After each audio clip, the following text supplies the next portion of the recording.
This is Dr. Andrew Jones. In this edition of Veterinary Secrets, I'm going to show you how to give sub-Q fluids to your dog or cat.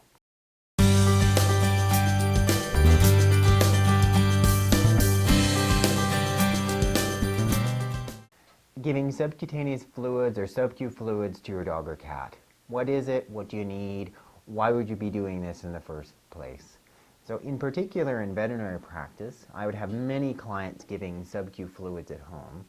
Often we would have a cat that had kidney disease or chronic kidney failure.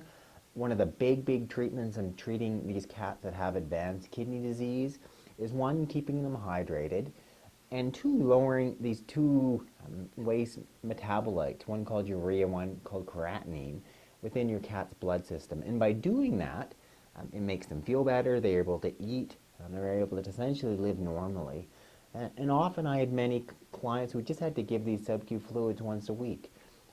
With our dogs, it can be a condition of where they're dehydrated, say for instance from something they've eaten such as vomiting.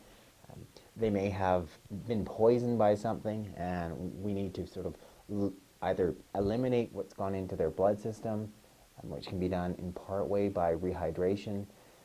They may have some other condition that has led to dehydration, such as heat stroke. And one of the particular home remedies is rehydrating them appropriately. And one way we can do that is with sub-Q fluids. So one of these key veterinary techniques that I think many pet owners should be comfortable with.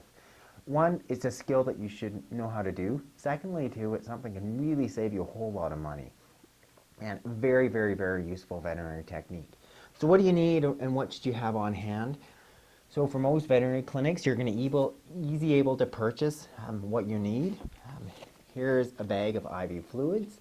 This is the most common one used in veterinary practice. This is one that we use virtually for all our surgeries in veterinary practice. It's called lactated ringers. It's a sterile bag. It's been just previously used, but I'm going to use it again to demonstrate on Lewis.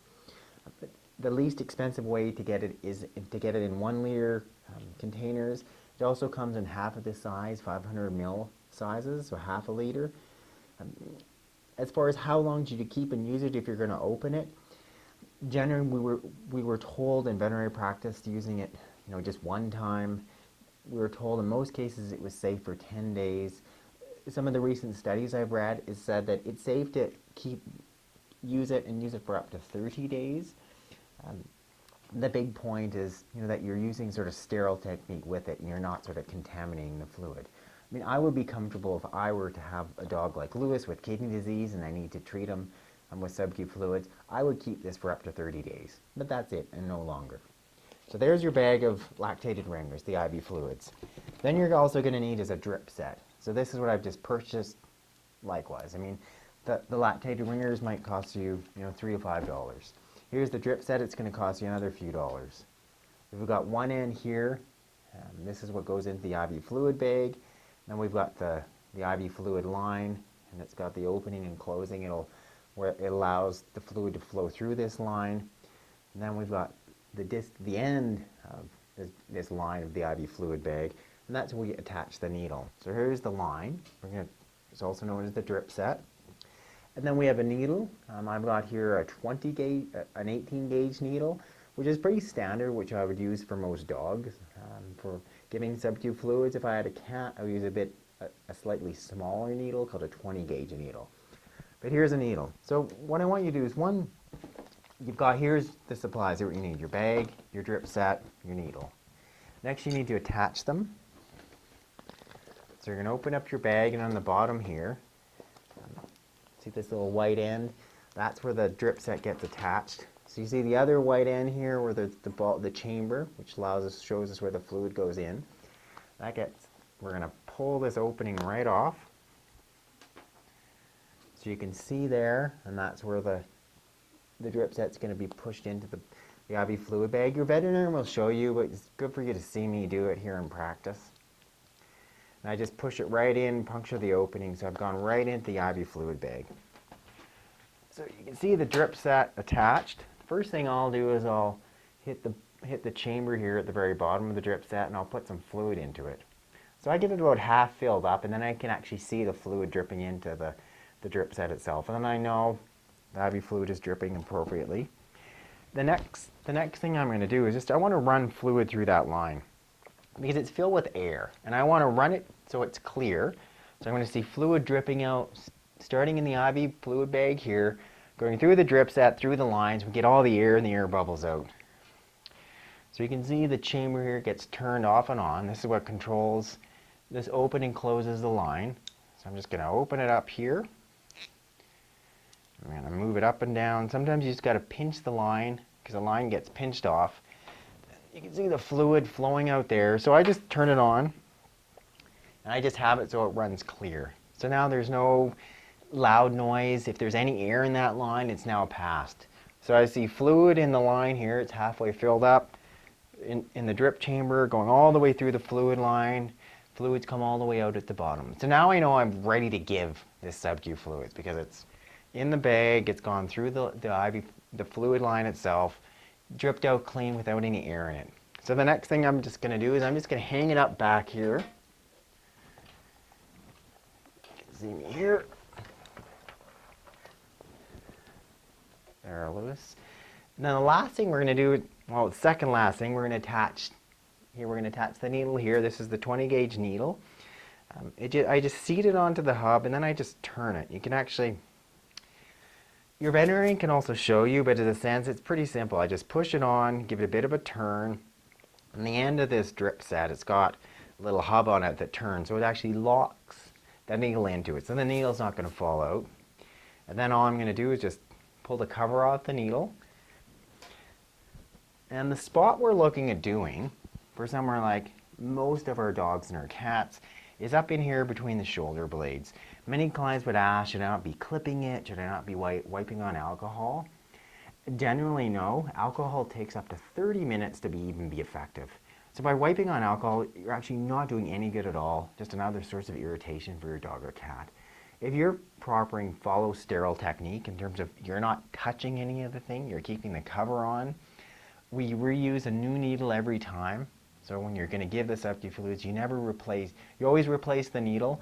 You may keep the fluid bag for up to 30 days, the drip set up to 30 days. You have a whole source of needles. They're very, very inexpensive from your veterinarian. I've never run into a problem giving sub-Q fluids. So be comfortable there. Secondly, where do you give it? Up in here between the shoulder blades. You can see on Lewis, he's got all this extra skin. We're just trying to go up under his skin. And it's called sub-Q fluids or subcutaneous fluid because we're just giving it just under the skin. So I grab a big fold of skin, such as on Lewis here, and I'll take that needle and often I'll just grab it between my thumb and my forefinger, and I would sort of shake it together. And it just, if anything, it's somewhat distracting. It's kind of like the dentist who sort of taps your gums before he gives you the needle. It's kind of distracting, and I just give it just a short little push just underneath the skin.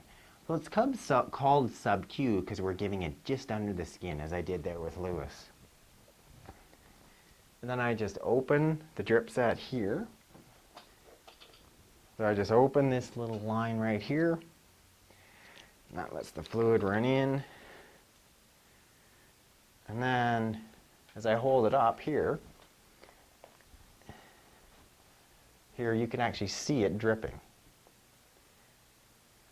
So there it is dripping in. And there are lines marked on the amount on the IV fluid bag itself. So right here, Lewis's bag is at about 700 mils. I would drip that in and I would give it to about 600 mils.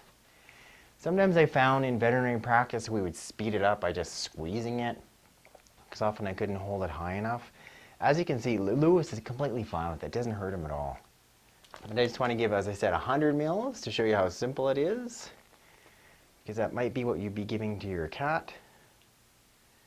And there it is there. We're almost at, we started at 700, quite at 600 yet. So, and it happens, somewhere it goes between 2 to 5 minutes. Sometimes it can take longer, depends how fast it's dripping. If you have a smaller gauge needle, such as a 20 gauge needle, and you're giving it to a cat, it's going to take you a bit longer. So now we're at the 6. So he's got 100 mils there. So there's 100 mils in Lewis. Then I just close off the IV fluid bag here. You can just roll this, see this white plastic roller here, just pull that down. Up is open and down is closed. So that pinches off tight, so it pinches off the fluid line. Lie the bag on its side. And then you can just pull the needle straight out. It's just under the skin, and you'll feel a little ball of fluid just under the skin. And that's what you want. That's normal subcu fluids. Just pull that needle straight out. You might see a little bit of fluid ooze out, sometimes a little bit of blood with that. That's of no concern at all. You're just giving that just under the skin, just between the shoulder blades. That's not painful at all. And then just recap your needle so it's covered and protected. Store that away for the next time you're going to use it. And that's it. So there is the basis of how to give subcu fluids to your dog or cat at home. Thank you for watching this edition of Veterinary Secrets. What I want you to do right now is click that link in the box below. You can subscribe to my channel and get my free books and videos on how to heal your pets at home with my top natural remedies.